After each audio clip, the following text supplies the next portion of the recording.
नमस्कार, मनी गुरु की इस खास पेशकश में आप सभी का स्वागत है। मैं हूं स्वाति रायना।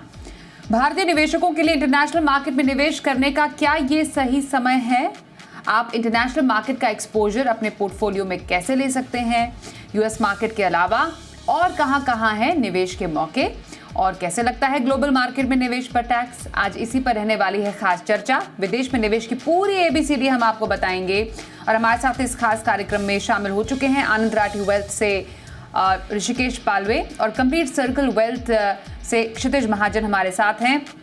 ऋषिकेश, क्षितिज दोनों का बहुत स्वागत करते हैं मनी गुरु के आज के इस खास कार्यक्रम में। काफ़ी ज़्यादा बज़ क्रिएट है इंटरनेशनल मार्केट्स को लेकर। ट्रंप की वापसी के बाद काफ़ी ज़्यादा कयास लगाए जा रहे हैं कि क्या एक अपॉर्चुनिटी बन रही है, क्या करना चाहिए। थोड़ा सा समझने की आपसे कोशिश करेंगे कि आखिरकार कैसी अपॉर्चुनिटीज़ अभी इंटरनेशनल मार्केट में बनती हुई हम देख पाएंगे। क्षितिज, आपसे पहले समझे, लोग यही जानना चाह रहे हैं कि यूएस मार्केट में अभी निवेश का सही समय है। नमस्कार स्वाति, ऋषिकेश भाई, नमस्कार, एंड टू ऑल व्यूअर्स नमस्कार। स्वाति, आई थिंक बहुत इंटरेस्टिंग फेज है जो आज एक नया चैप्टर शुरू होगा, एक नया अध्याय शुरू होगा यूएस की हिस्ट्री में। आज ट्रम्प वहाँ अपनी ओथ लेंगे और कार्यभार संभालेंगे गवर्नमेंट का। आई थिंक बहुत सारी चीजें यहाँ आपको ये जो भी दर्शक देख रहे हैं उनको माइंड में रखनी पड़ेंगी before they take a decision कि यूएस में कितना इन्वेस्ट करना है, कैसे इन्वेस्ट करना है। तीन चार उसकी चीजें हैं। पहली चीज तो ये है कि देखिए किस तरह की पॉलिसीज लेके आते हैं, बिकॉज बहुत ज्यादा डेट है यूएस के ऊपर। स्टिल यूएस बॉन्ड जो है दुनिया का सेफेस्ट एसेट माना जाता है, काफी पैसा वहां मूव होता है। इक्विटी मार्केट्स ने पीछे बहुत अच्छा किया है। इनफैक्ट अगर आप 2010 से 22 की जर्नी देखेंगे तो नैस्डैक का कंपाउंडिंग रिटर्न ही कुछ 26% के आसपास का है। और टेक में कोई भी नया डिस्कवरी हो रहा है, इवोल्यूशन हो रहा है, तो वो यूएस बेस्ड ही आ रहा है। सो ब्रॉड इंडेक्स है यूएस के, और ग्लोबल मार्केट्स में आपके पास और भी ऑप्शन है। पर यहाँ पे पहली चीज, थोड़ा थोड़ा समय लीजिए इन्वेस्टमेंट से पहले, बिकॉज ये बहुत ही सेंसिटिव टाइम है इस समय। और देखिए किस तरह सरकार वहां के मेजर लेती है, एंड उस हिसाब से इन्वेस्ट कीजिए। आप इन्वेस्ट कर भी रहे हो तो 5-10% से 10% से ज्यादा फॉरेन एलोकेशन मत कीजिए। दूसरा स्वाति, यहाँ पे करेंसी का भी एक प्ले है। अभी रिसेंटली हमने देखा है करेंसी रुपी वर्सेस डॉलर, रुपी डेप्रिशिएट हुआ है, तो उसका बेनिफिट जो फॉरेन में आप इन्वेस्ट करते हैं उसका बेनिफिट आपको मिलता है। बट वो कोई जरूरी नहीं है कि वो आप डॉलर के अगेंस्ट रुपये हमेशा वीक ही हो। बट लुक्स लाइक जब तक हमारी इन्फ्लेशन उनसे ज्यादा रहने वाली है और जब तक हम नेट नेट इम्पोर्ट करने वाले हैं, तो हम डेप्रिशिएट होंगे ही होंगे, तो उसका बेनिफिट मिलता है।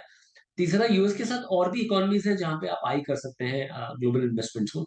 उससे क्या होता है, आप कंट्री स्पेसिफिक रिस्क को अवॉइड करते हैं। तो आई थिंक ये तीन चार चीजें हैं, आप ध्यान में रखिए और जरूर एलोकेशन लीजिए। There are routes and platforms available जहां पे आप कर सकते हैं।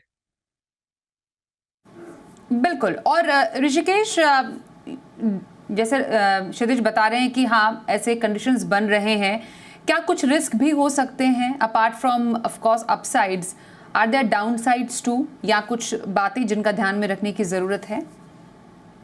स्वाति जी, पहले तो मैं एक 360 डिग्री व्यू बात करना चाहूँगा। ट्रम्प आपके आने के बाद क्या क्या चेंजेस हुए हैं। दो चीज़ें हुई है। एक तो एक बहुत अच्छी चीज़ हुई है और एक इतनी अच्छी चीज़ नहीं हुई है।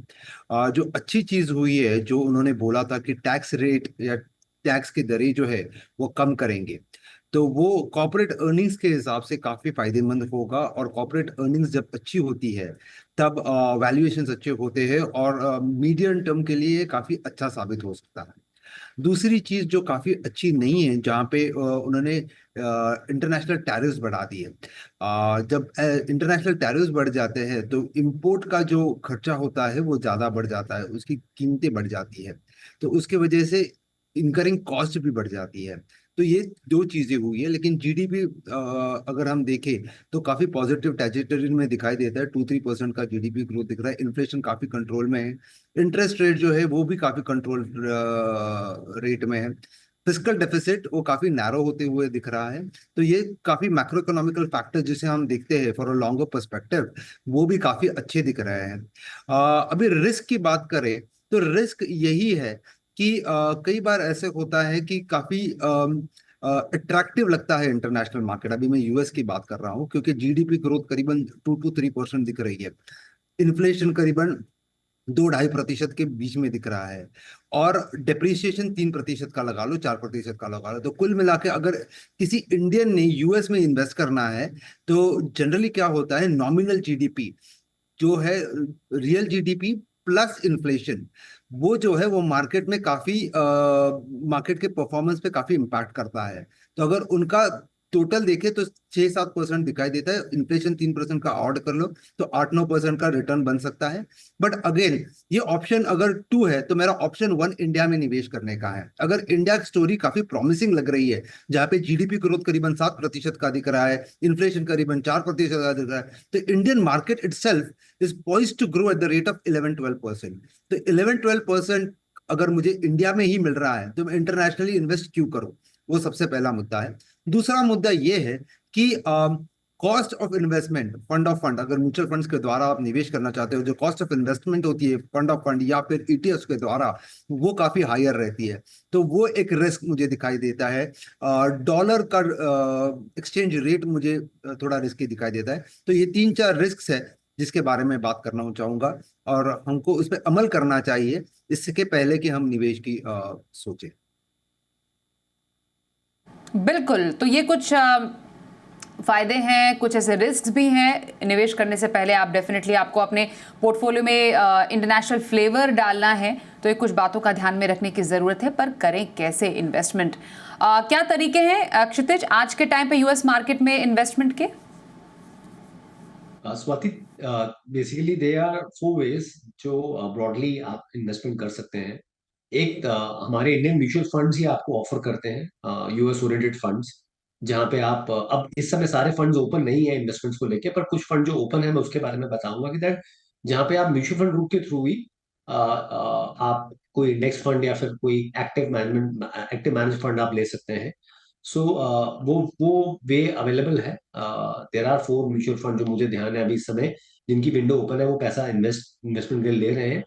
दूसरा है, आप डायरेक्टली स्टॉक्स बाय कर सकते हैं। कई प्लेटफॉर्म्स हैं इंडिया में आज की डेट में, IND मनी है, वेस्टेड है। ये सिर्फ नॉलेज शेयरिंग के हिसाब से मैं बता रहा हूँ, जहाँ पे आप खुद अपना अकाउंट खोल के अपने LRS लिमिट का, जो आपका 2.5 लाख का लिमिट है, उसके थ्रू आप $2.5 लाख का लिमिट है पर पैन का, साल का, आप खुद भी स्टॉक्स बाय कर सकते हैं। मान लीजिए आप कुछ स्टॉक्स में लेके आपका कन्विक्शन है, आप कल को एप्पल, इनवीडिया, टेस्ला कोई स्टॉक खुद भी लेना चाहे तो ले सकते हैं। तीसरा है, आपका जो रूट है वो है आपका बेसिकली ETF रूट है। ETFs भी अवेलेबल है इंडिया में कुछ, जहाँ पे आप इन्वेस्टमेंट कर सकते हैं। और चौथा है आपका ब्रॉडली एक रूट है जिसमें आप ग्लोबल, अगर आपके पास नेटवर्क सर्टिफिकेट है, तो आप फॉरेन में एक अकाउंट खोल के, जैसे आप किसी और कंट्री में अकाउंट खोल के आप वहां से ट्रांजेक्शन कर सकते हैं और कुछ स्पेसिफिक ETFs ले सकते हैं। क्योंकि इंडिया में भी क्या हो रहा है, एक लिमिट जो थी RBI ने जो डिफाइन की हुई थी फॉरेन इन्वेस्टमेंट की 1 बिलियन की, वो ऑलमोस्ट क्लोज है। तो उसमें लिमिट, फंड्स के पास जो वेरियस लिमिट थी, उसमें बहुत कम स्कोप है जिसमें वो पैसा ले रहे हैं। कोई भी रूट इसमें से आप अडॉप्ट कर सकते हैं। मेरे हिसाब से जो बेस्ट मेरे को लगता है म्यूचुअल फंड रूट है। हम हमेशा, मैंने आपको भी देखा है शो में हमेशा प्रोपगेट करते हुए कि अगर आपके पास समय नहीं है तो सबसे अच्छा तरीका यही है कि आप एक फंड रूट के थ्रू इन्वेस्टमेंट करें और एक एक्सपर्ट को जो इसको मैनेज कर रहा है, अपनी रिसर्च टीम के साथ काम कर रहा है, उसको ये अपॉर्चुनिटी दे।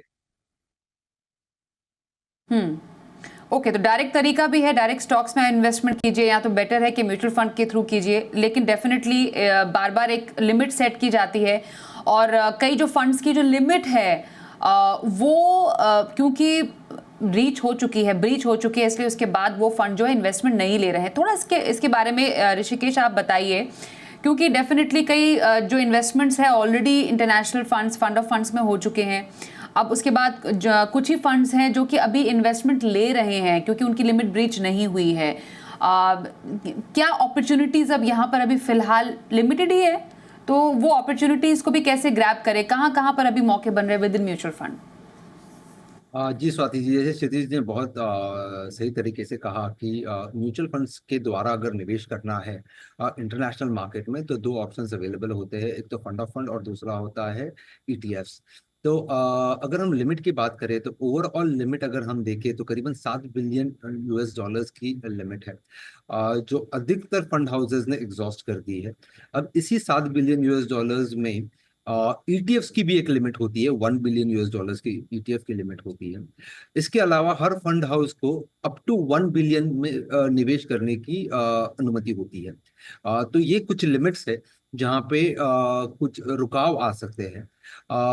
जैसे हमने पहले देखा कि यूएस मार्केट या इंटरनेशनल मार्केट्स काफी अट्रैक्टिव लग रहे हैं, लेकिन ये लिमिट्स के कारण कई फंड हाउसेज ने नया पैसा लेना या इंक्रीमेंटल इन्वेस्टमेंट जिसे हम कहते हैं वो लेना बंद कर दिया है, और उसके चलते क्या हो रहा है कि लोग निवेश नहीं कर पा रहे हैं। एक अपॉर्चुनिटी शायद दिख रही है, लेकिन निवेश करने का जो माध्यम है वो काफी रिस्ट्रिक्टेड हो गया है, जिसके वजह से काफी पाबंदियां आ सकती है। तो ये लिमिट्स है जिसके बारे में मैं बात करना चाहूँ। एलआरएस अभी जो लिबरलाइज रेमिटेंस स्कीम है उसके तहत भी विदेश पैसे भेज सकते हैं। बहुत काफ़ी क्षितिज हो हल्ला हुआ था जब इस पर जो टीसीएस था उसको बढ़ा दिया गया। उसके बाद कुछ एक्सेप्शंस किए गए कि आप पढ़ाई के लिए या मेडिकल खर्च के लिए अगर पैसे भेज रहे हैं 7 लाख रुपए सालाने से ज़्यादा तो उस पर आपको नहीं लगेगा 20% टीसीएस, कम लगेगा। लेकिन उसको शायद फिर से रिवर्स करके वापस 20% कर दिया गया। थोड़ा कंफ्यूजन काफ़ी ज़्यादा पिछले कुछ महीनों में हमने देखा था उस होते हुए। अभी फिलहाल स्टेटस क्या है एलआरएस को लेकर? कितनी लिमिट है, एक साल कितना पैसा भेज सकते हैं उसके थ्रू जब आप निवेश कर रहे हैं ख़ास तौर पर, तो क्या इन्वेस्टमेंट में ध्यान में रखने की ज़रूरत है? स्वाति, एलआरएस की पर पैन की मतलब हर इंडिविजुअल की जो लिमिट है साल की $2.5 लाख है। तो अगर आप 80 रुपीज का, अगर आप मोटा मोटा अभी चलो करेंसी हमारी 86 की है, पर 80 रुपीज के हिसाब से देखें तो लगभग 2 करोड़ प्लस की लिमिट है। आप वो लेके जा सकते हैं, एलआरएस अकाउंट अपना खोल के आप पर पैन लेके जा सकते हैं। जो भी पैसा आप बाहर एलआरएस के थ्रू भेजेंगे, आप बाय करेंगे, उसमें आपका 7 लाख तक का कोई आपका टीसीएस नहीं लगता है। 7 लाख के ऊपर 20% टीसीएस लगता है। उसमें ये जो आपने पे किया है ये आप अपना एडवांस टैक्स में एडजस्ट कर सकते हैं, या फिर जब आप इनकम टैक्स फाइल कर रहे हैं उसमें जो भी आपकी टैक्स लायबिलिटी है उसमें आप एडजस्ट कर सकते हैं जो भी आपका टैक्स है। कोई भी आप पैसा जो एजुकेशन या मेडिकल एक्सपेंस के लिए भेज रहे हैं उसका रीजन एंड सर्टिफिकेट साथ में चाहिए होगा, उस केस में ये टीसीएस आपका एप्लीकेबल नहीं है। सो ये ब्रॉडली लिमिट्स हैं, और ये थोड़ा सा इसने बैकफुट पे किया है लोगों को, बट आई थिंक जो बड़ा पैसा मूव करते हैं, जितने भी एचएनआई क्लाइंट्स हैं या फिर फैमिली ऑफिसेज हैं, वो एडवांस टैक्स में इसको बिल्कुल एडजस्ट कर सकते हैं, बिकॉज उनके लिए एडवांस टैक्स की विंडोज ओपन होती हैं, और ड्यूरिंग दैट वो जो जो टैक्स उनका डिडक्ट होता है जो पैसा भेजते हैं तो उसमें एडजस्ट कर सकते हैं। तो आपको जब भी पैसा भेजना है वो बैंक सोर्स पे ही काट लेगा आपका। तो मान लीजिए अगर आपको $1 लाख भेजना है तो आप पहले ही $1,20,000 भेजें, क्योंकि 20% आपका सोर्स पे ही कट हो जाएगा। ओके, तो ये कुछ इंपॉर्टेंट लिमिट्स हैं एलआरएस के तहत भी जिसको ध्यान में रखने की ज़रूरत है। एक ब्रेक के लिए रुकते हैं, ब्रेक के बाद ज़रा समझेंगे टैक्स कैसे लगता है। आप अगर इंटरनेशनल फंड्स में इन्वेस्ट कर रहे हैं तो क्या कुछ अलग तरीके से टैक्स लगता है, साथ ही कितना इन्वेस्ट करें, कब इन्वेस्ट करें, कैसे फंड्स में इन्वेस्ट करें, इस पर भी जानकारी लेंगे दोनों एक्सपर्ट से। थोड़ी देर में बने रहिए हमारे साथ।